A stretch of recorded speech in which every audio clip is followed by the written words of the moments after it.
It's Thursday. Hashtag Justice Thursdays.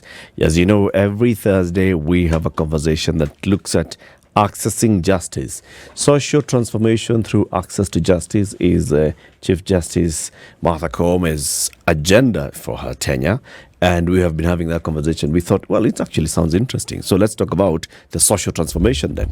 And it's about accessing justice. It's about people accessing justice, which is why we decided to take up that and say we'll be having these conversations every Thursday. Wow. Today's conversation is on looking at how a program called Plead 2 bolsters a people-centered justice. And we're joined by two ladies for the conversation.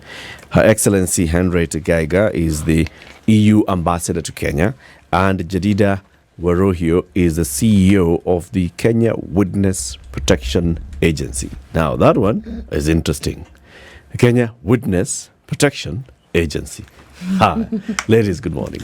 Good morning. Thank you very much for joining us to Kenya's biggest conversation. Thank you. We call that the hot seat, and now that also the hot seat, Jedidah. Thank you. Enjoy the hot seat of the situation room. Yeah. We're going to have a conversation around justice, so we'll make sure that this one is a very just one. And because, Jedidah, you take care of witness protection, you'll also be nice. You never know. You never know when you will be a guest of Jedidah. Yes. I have the day's proverb. It's a Somali proverb. I'm going to give it to you in English, not in Somali. We had Aiden Duale, the CS for Defense earlier. He gave it to us in Somali. And I didn't get a word. Did you get a word from character? Was he here today? Yes. Yes. Wow. Yep. Wow. Earlier. And so here's the proverb. It says, a liar calls as a witness one who is either dead or away.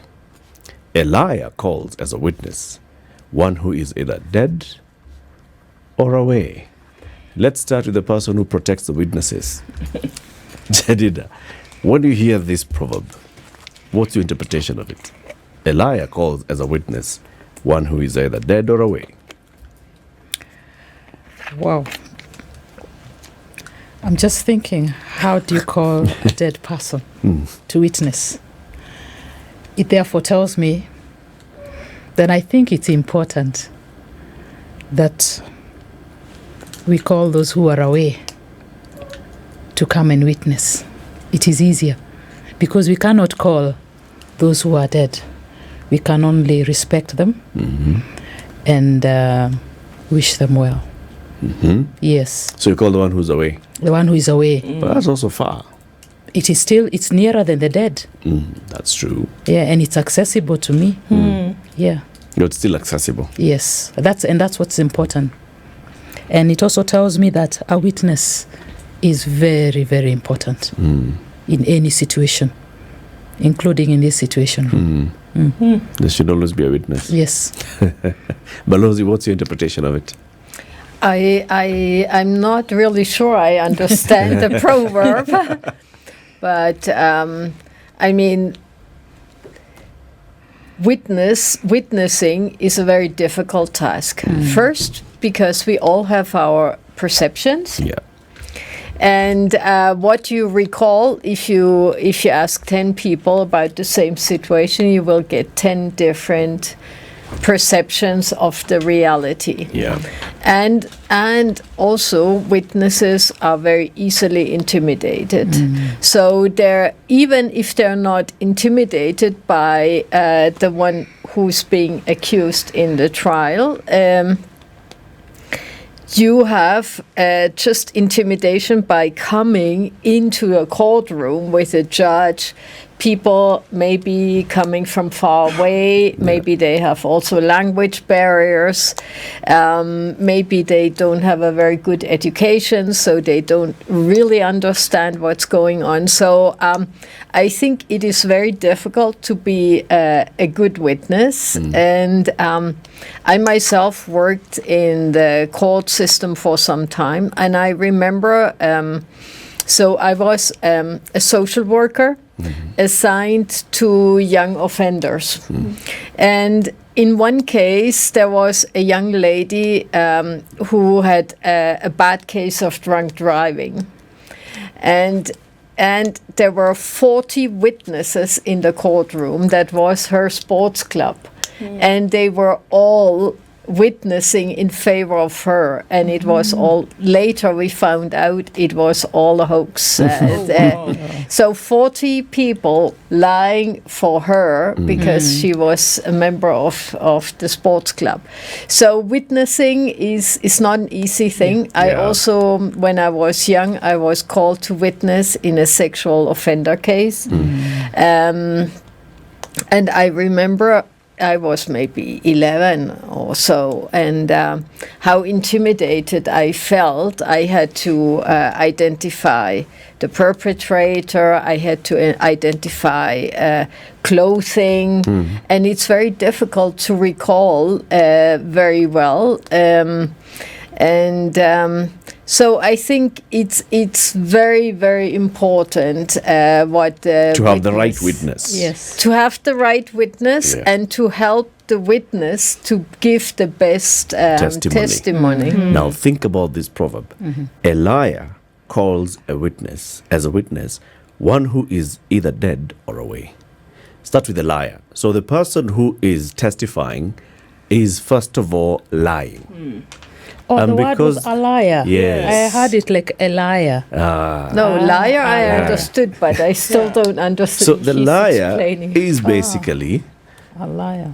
They are calling somebody who is not going to be easily available and accessible. So either the person is away, so they are not here to actually testify, or they are dead, so they are not here to actually testify. They can no longer and this person testify. is lying.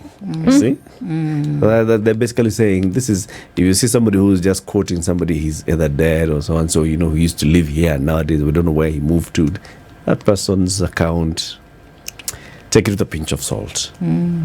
Let's talk about witness protection. We see it in the movies. We see it in series. We've heard about it in Kenya. There's an agency in Kenya. Introduce us to the Witness Protection Agency in Kenya. Yes, Kenya is governed under the Witness Protection Act. It's an act that was enacted in 2006 and operationalized in 2008. The Witness Protection Unit started as a unit in the DPP office when it was in the Office of the Attorney General.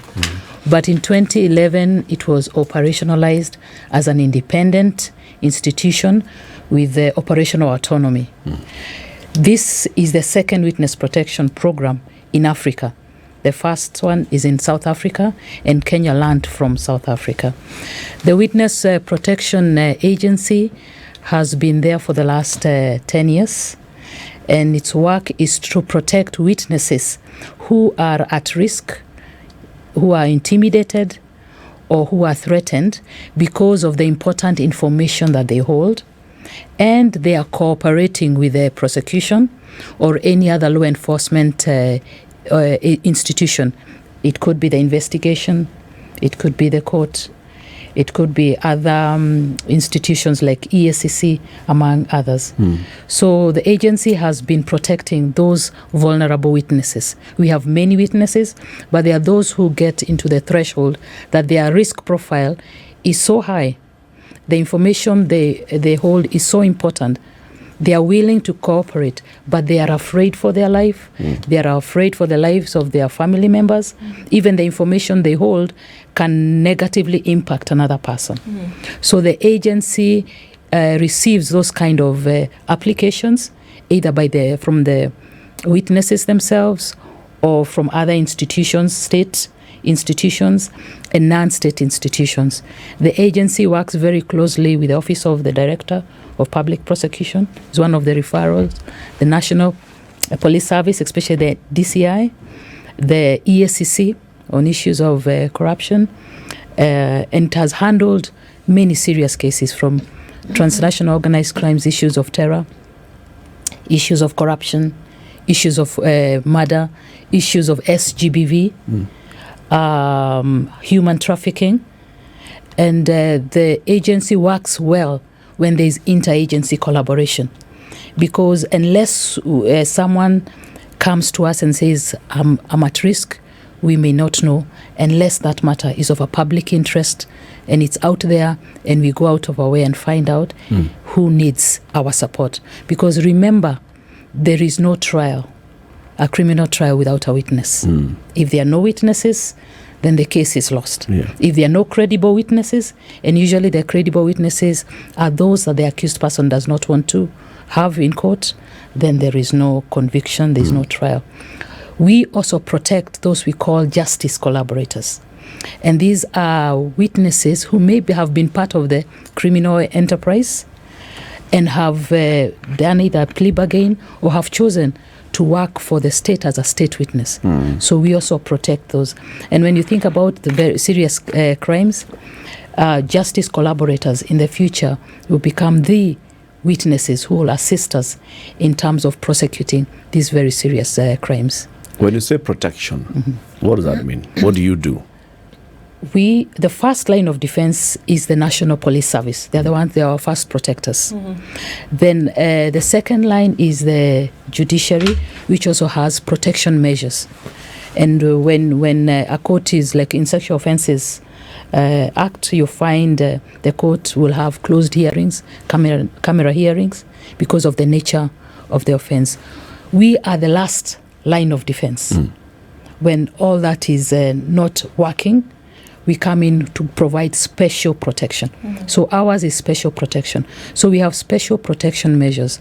So the Act gives us the opportunity to establish and maintain what we call a witness protection program. So you can have a law, but you don't have a witness protection program established. 2, it gives us the power to establish the criteria of admission into the witness protection program. And therefore it means your some part of the criteria is it a serious offense? Are you at risk? Are there other options that are available for you to secure you for the trial? Can you be able to adopt to the witness protection program? Because it's a very close program. You are excluded from your usual. So what does it entail? It means you come into the program, if you qualify, you sign a memorandum that gives you, it's a memorandum of do not talk to, do not move, so that we are able to keep you safe. So some of the witness protection measures include physical protection, 24/7 physical protection and armed protection. It includes change of identity. It includes court protection measures like having, when you go to testify, you have video link conferencing so that you distance yourself and have the safety and the confidence. It also includes voice distortion or identity distortion, because the purpose of special protection is to reduce the recognition. We protect your identity, and we protect any identifying information, and we protect your physical security. So it's a special measure that we have to undertake on a case-by-case basis. So it's a case-by-case basis. And not everybody gets the same thing. No. There are people whom you will protect by actually removing them from their community. Yes, relocation. Relocation. Yes. Is it permanent relocation, or is it just during the duration of the case? Maybe is it time-bound? It depends. We can relocate you even and evacuate you when investigations are taking place.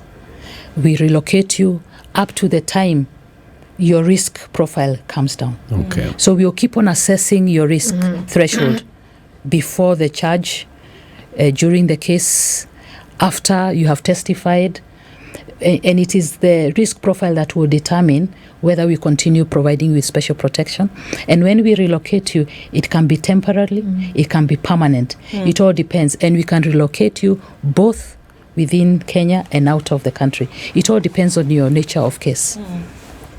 Okay, so looking at how things happen, not just in Kenya, but around the world as well, that then would you look and say in Kenya it was necessary to have this act personified, as it were, because of the prevalence of danger that came against would-be witnesses? And that's why you said it was necessary to have this here. Because do you have high prevalence? Do you have high rates of witnesses potentially being in potential danger? Yes. This act actually was triggered by issues of terror in this country. Remember the Kikambala bombing at the coast? Yes. It was very clear and very evident that there were no witnesses who were coming to court to testify. And therefore, it was we needed to get a solution. No one is even giving any intelligence information. We can't even prosecute. So the thought of establishing this agency became very apparent, and that's how the Witness Protection Act was conceived. Then we went to and when that happened, and we were called in the coastal area to assist, then we had the first witnesses get confidence and say, yes, I will say something, but on condition that you relocate me out of this country after I testify and take care of my family. That was the condition. And it happened. And that's when the wheels of justice started to flow on issues of counter-terror responses. Now, very many witnesses generally are at risk, because of the nature of our justice system. Yeah. So many accused persons will intimidate, even on small offenses. So the act just comes to help us, especially deal with the very serious offenses. But there are mechanisms that we must strengthen so that we don't get to the last resort of witness protection, because it's a very expensive protection measure, special protection measure. So the courts, one of the things that we have been working very closely with the judiciary is to establish what we call witness boxes that also have voice distortion equipment. And last year, in December, during the International Human Rights Day, in partnership with the EU and UNODC, we were able to launch 21 witness protection boxes that are not only boxes, but now have a special component of voice distortion, so that in usual cases that a child feels vulnerable, an adult feels vulnerable, the court on its own motion can use those facilities. We have to also ensure that we develop a court system, what we call protection pathways, so that people, when I'm coming to give evidence in court, I feel safe. I'm not using the same corridors my accused and others. You're not meeting in the corridor. No. Exactly. Yeah, usually that's the sign. Yeah. And when you see that sign, it's very dangerous. Yeah. So that you feel safe, there's a place I can wait, then I come and testify. There are requests you can make to court to make it much more safer and easy for you to testify. Because again, an intimidated witness, however much information they have, they will not be able to share. Think of a child who has witnessed murder. Yeah. Think of the child even has witnessed murder in very close family proximity, and they are testifying against a relative who is an adult. Yeah, so the frequency is high in terms of witnesses being intimidated, but we cannot be able to onboard all witnesses. That's why our risk threshold is high.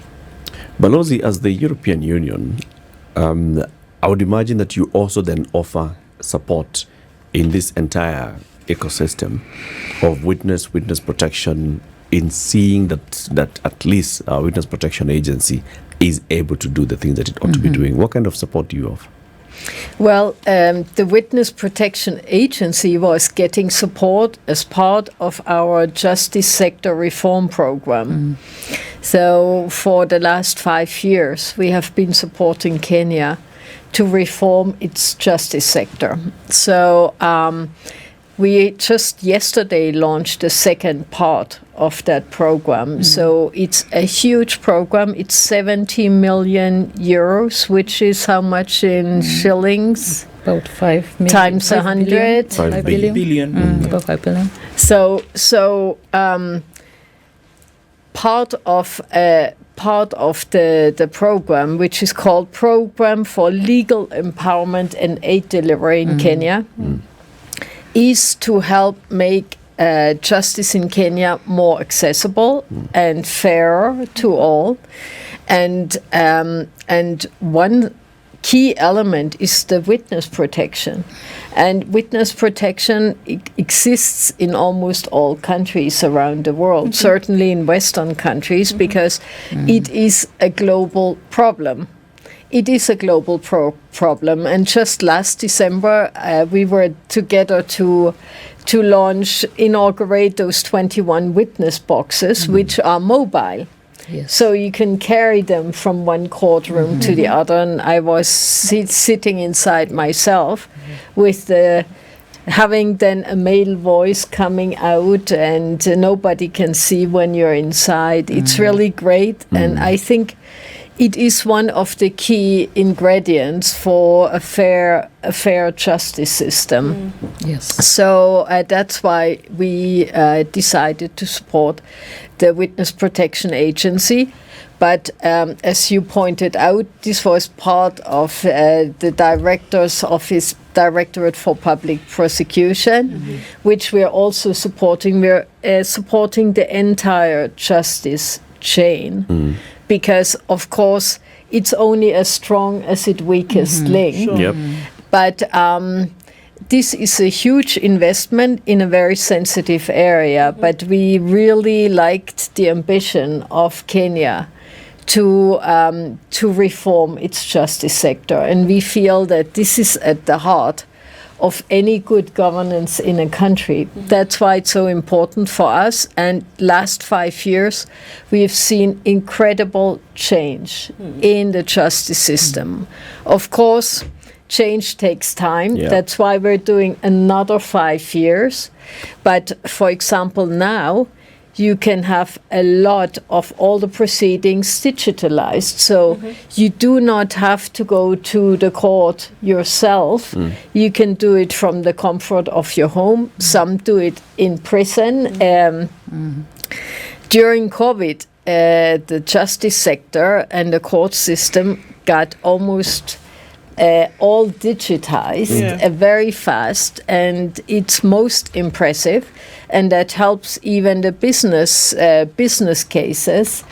They can do their court hearings digitalized. We helped greening the system, so now they have a much reduced power bill, so their energy consumption went down because they have solar panels everywhere. Yeah. And they're not disrupted during the trials due to power outings. We worked a lot on access to justice, especially for the vulnerable, those in distant locations, poor conditions, marginalized groups, because we feel that justice has to be the same for everybody. So we're very encouraged, and we're doing now, we just started the second 5 years with another 35 million euros. And what is most impressing me is that what we're doing is we're just supporting the actors here in Kenya. And you have a lot of ownership, not only of a very committed and passionate Chief Justice. So yesterday in the launch, she committed 150% to the reform of the justice system. But we all know that the leader is only as good as the people working for her or him. Yeah. So we need ownership in the entire system. And when you were just talking about witness protection, you need also an awareness in the system where the problems are. So only then you can find solutions. And we're working a lot also on the integrity in the system, the pride and the integrity of judges, and also the policeman on the street, the prosecutors. Everybody needs to develop that level of integrity. And it's easier said than done because, of course, you have traditions, customs, habits, and you also, in some cases, you still have low salaries that entice people to get some extras on the side. Yeah. So it's but for example, on the traffic fines, in this new phase, we're trying to have instant online traffic fines, which will close a lot of opportunities for corruption on the street. And enhance justice.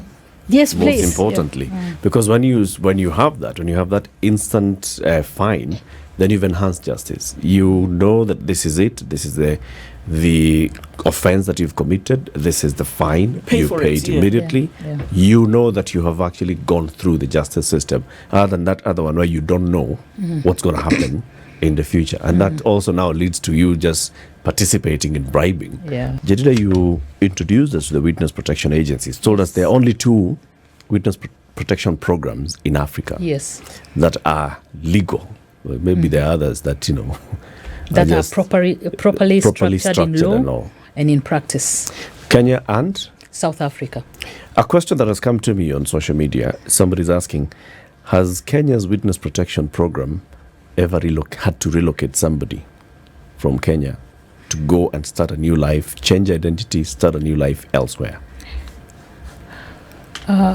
Yes, we have had to do that. We are yet to use the change of identity because that is quite a permanent special measure. We've not had the situation to do that, but we have had situations to relocate out of the country. We are still facing a small challenge, which we are hopeful will surmount it this year. We have draft regulations. We are calling them the reciprocal regulations. These are regulations where you reciprocate across jurisdictions, Kenya with another country with us, so that we are able to take witnesses who need temporary or permanent relocation or resettlement or safety out of the country, and they too can use our program to benefit. The regulations are still draft. We are yet to present them to the Committee on Delegated Legislation. And once passed, that whole infrastructure will be easily put properly in order. The challenge is, however, in Africa, which would be the best and most appropriate place to take the protected witnesses, in Africa, it can only be South Africa. We have countries like Nigeria, Ghana, and Ethiopia that have developed legislation, but it's still on paper. They have not operationalized and established the witness protection program. So we are committed as an agency to spur that. First, we spur the operationalization of those 3 countries so that they can establish the program. And just like Kenya learned from South Africa, because we went to South Africa and learned how do they do it, and the witness protection program in South Africa is based within the Directorate of Public Prosecution. Ours is independent of that. And we learned and we came and established. And we have grown. And we have possibly a much more robust witness protection management program. So we are ready to support our sister states, our brother states in Africa to operationalize the program.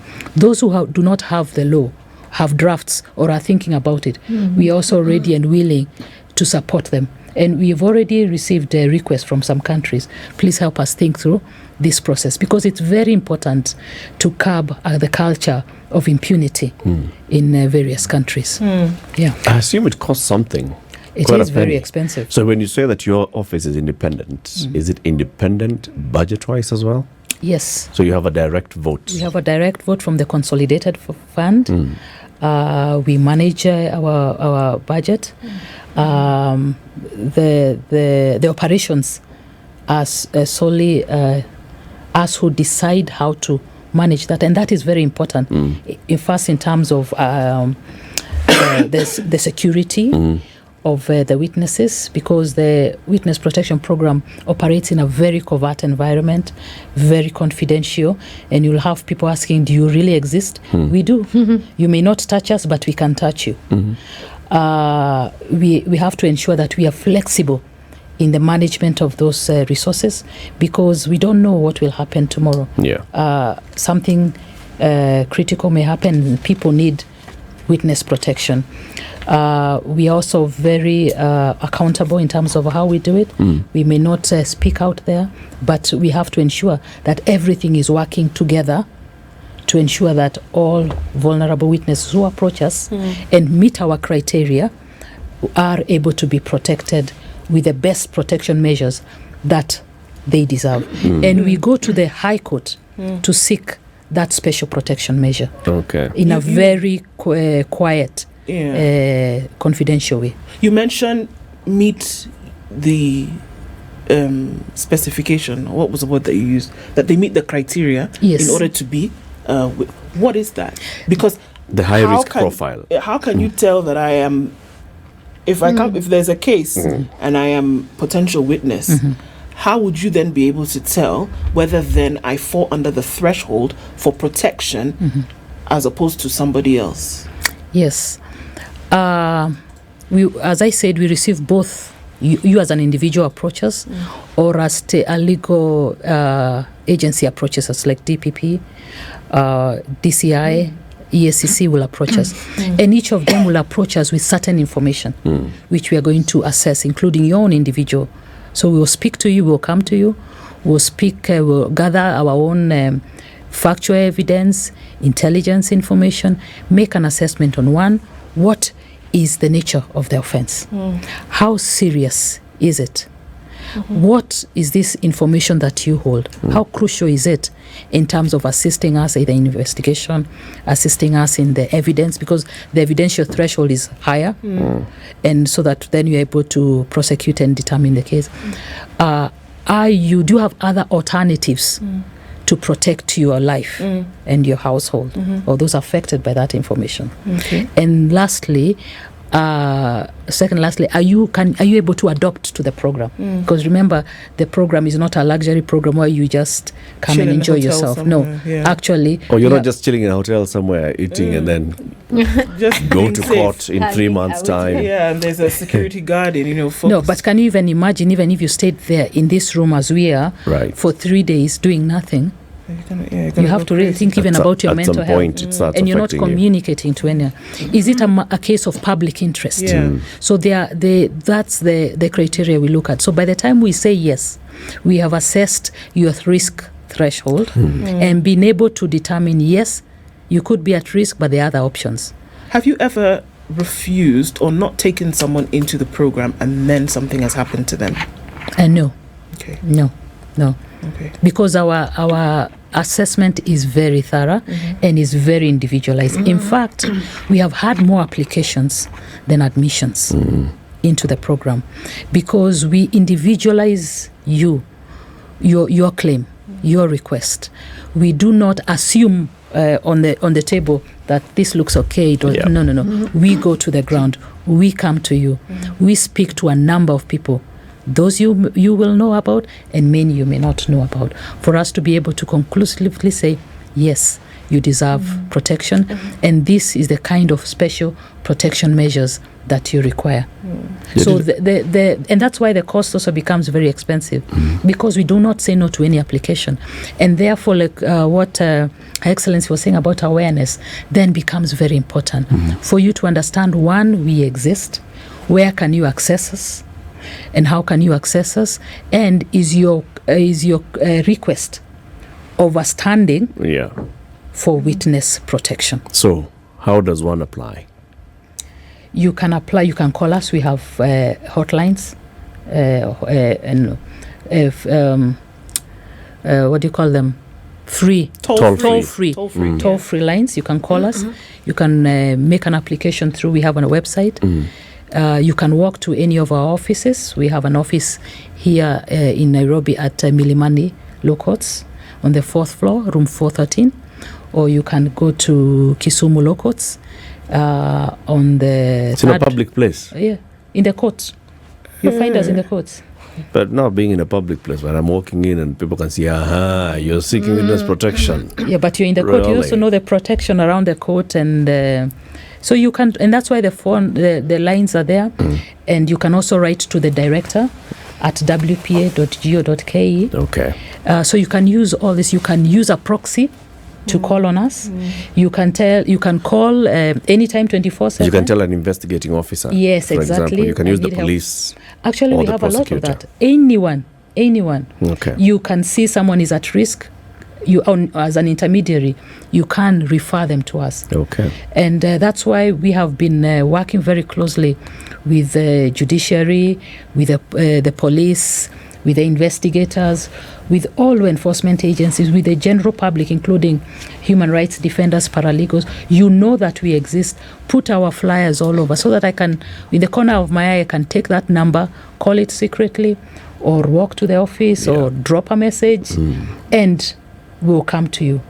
Our response time is very, very important. And that's why the plead program has been very useful to us. Because one of the things that we benefited from was the provision of motor vehicles through the EU-UNODC arrangement. And that is very important because our response time in terms of rescue, evacuation, and relocation is very, very important. Would rather save you first and then later determine 14 days later and say, you actually, but we will advise you. You can do 1, 2, 3 things. Okay. Because one life lost is far too many for us. Yeah. And has bigger impact even on justice. Exactly. Issue of protection, because you're protecting. Special protection. There's special protection here. And there's a lot of confidentiality. Yeah. But then there are very many people involved in this chain. There's investigating officer who will know that they're the ones who recommended so and so and so and so as the witnesses. Yeah. There is the prosecution office, the DPP's office, the people who are handling this particular file, and there are, of course, the court orderlies. All these people at some point will definitely know Eric was a witness.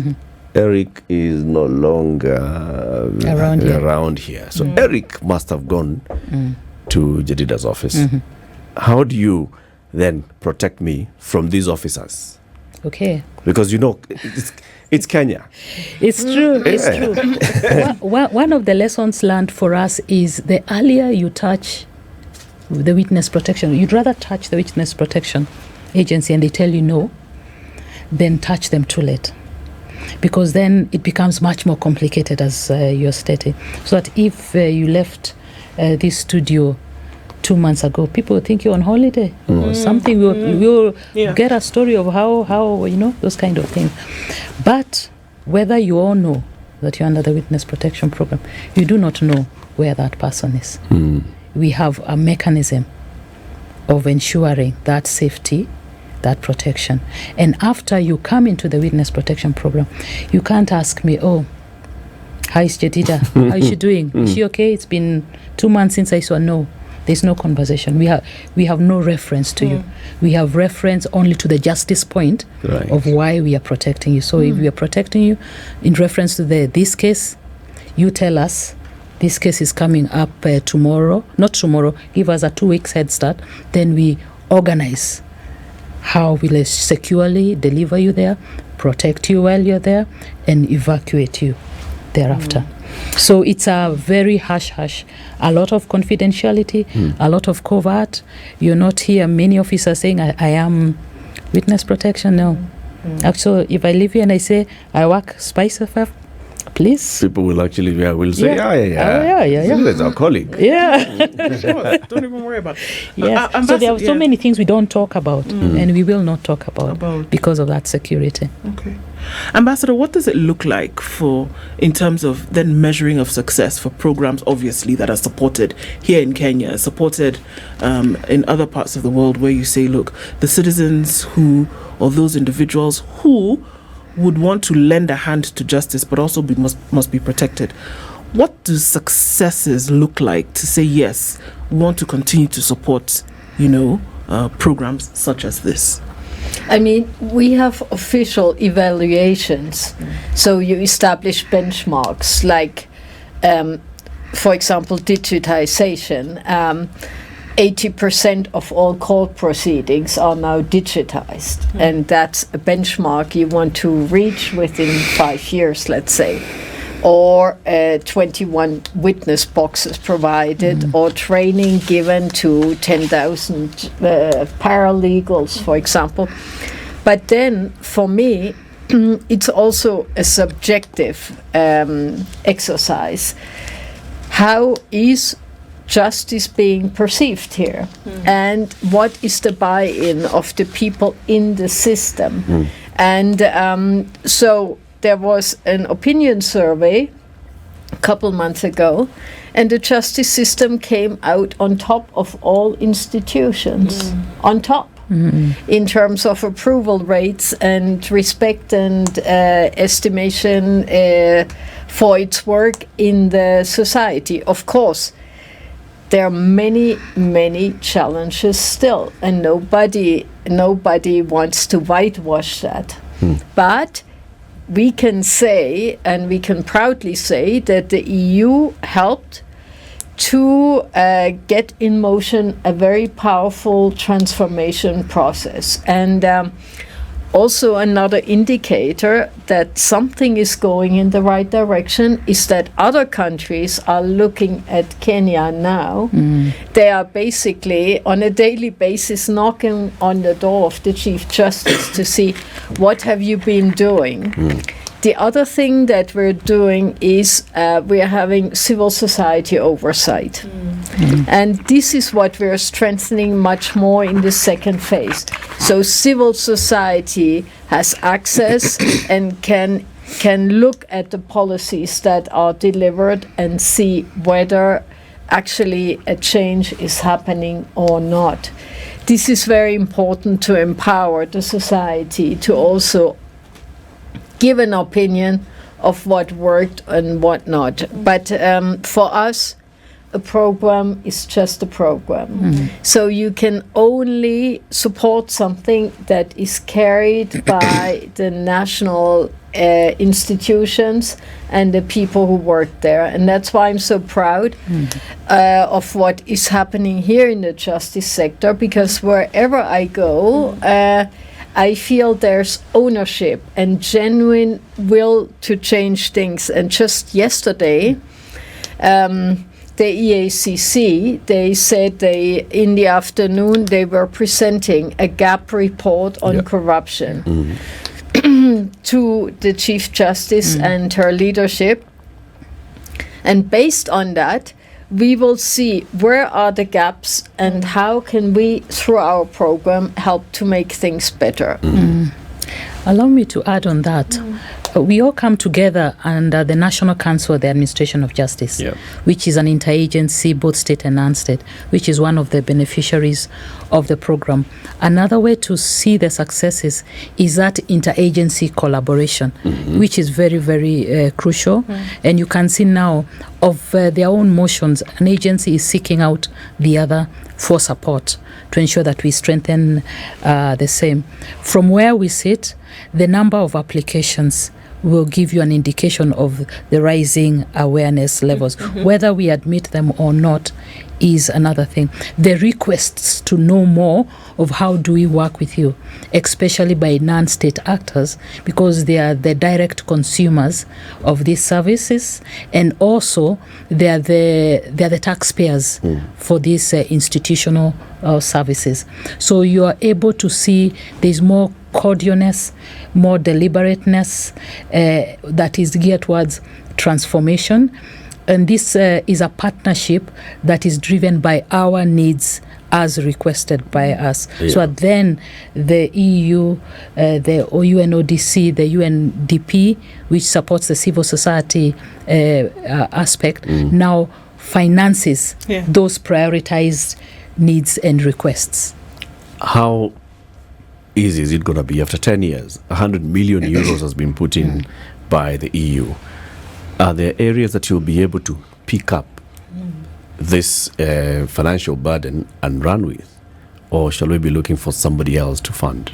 The sustainability of it all, That is the big challenge, but the good thing is that the government is also funding these institutions. So what this fund is doing is augmenting what these institutions are already doing.